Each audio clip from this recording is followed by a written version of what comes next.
I had some police officers help me out when I was a kid. I grew up in when I was real little, I had lived in foster homes and orphanages, and I was adopted at about 9.5 years old. Me and my little brother were both adopted. And one of those people that adopted me, one was a nurse and one was a police officer, a Munster police officer. You know, I struggled with that a little bit when it first happened. I had seen police officers in a negative light. You know, they had to sort of help me out in a way through some problems that I was having, and they did. And so I knew pretty early on that I wanted to be a police officer. I wanted to give back. I saw that with my adopted dad and how, you know, he helped other people and, you know, helped a lot of people out. And it took a little time to get hired on, but I finally made that dream happen at 25 years old and haven't looked back since. It's been pretty awesome. When I first stepped into the schools, I was a DARE instructor. So I did teach classes regularly at Kahler Middle School in Dyer. I was teaching a 5th grade and 8th grade DARE program there. I did that for several years, and then the school resource officer position started to kind of snowball in that area.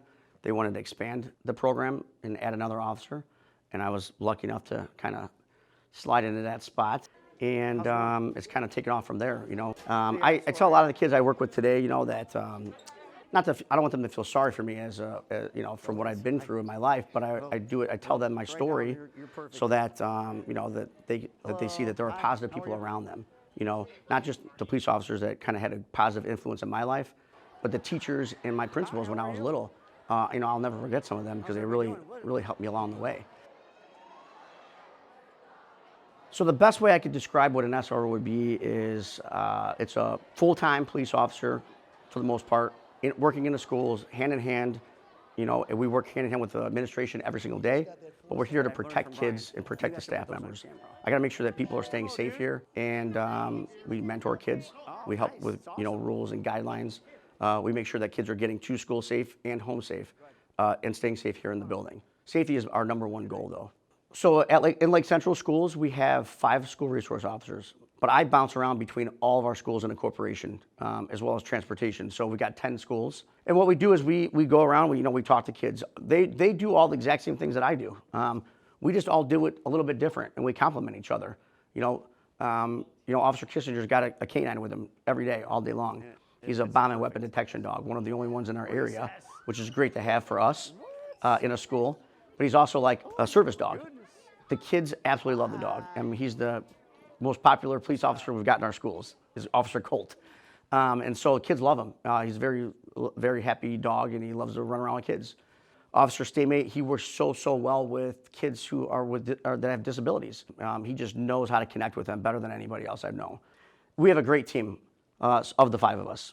We do get some grief as school resource officers. It's not the premier position under the police department. Not a lot of police officers want to deal with kids and just keeping up with current trends. It's tough. It's very tough.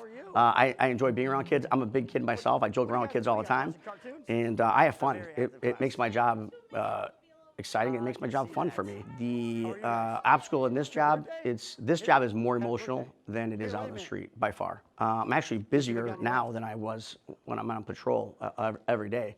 You know, yeah, we're here in the schools every single day. You know, we respond to those bus accidents sometimes, or we direct traffic every single day.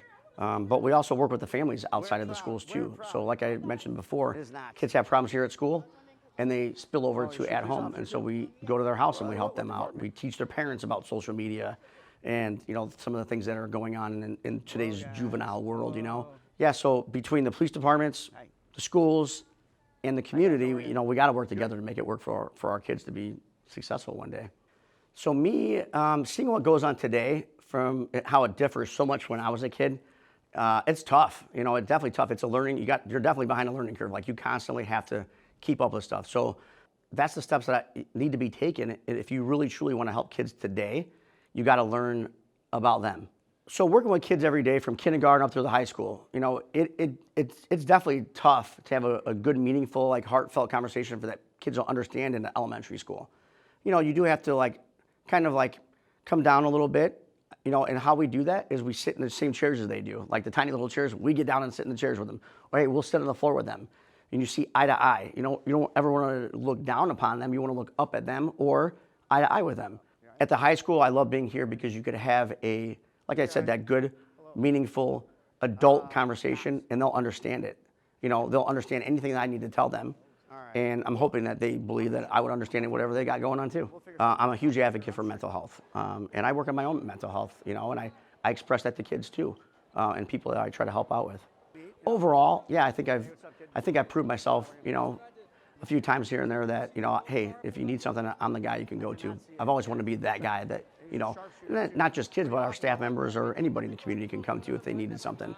I truly feel like I live a life of service. I know it sounds kind of corny, but that's who I am. It's what I do, and I have the heart. But the heart, came from my family, came from my friends and people who took after me or look after me over the years.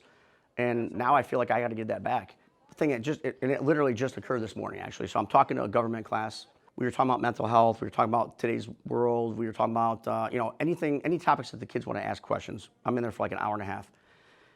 At the very end of the class, I talked a lot about that mental health portion of it. And a student came to me after class and said, hey, Officer Patrick, if you ever need to talk to someone, I got your back. I'll listen to you if you ever need to talk, whether it's your office or, at your police department, wherever it might be. If you need somebody to talk to vent, I'll be that person for you. I'm like, I was shocked. I was blown away. He heard me talking about my dad, my adoptive dad, and he had passed away years ago, and how that still influences my life today and what I do.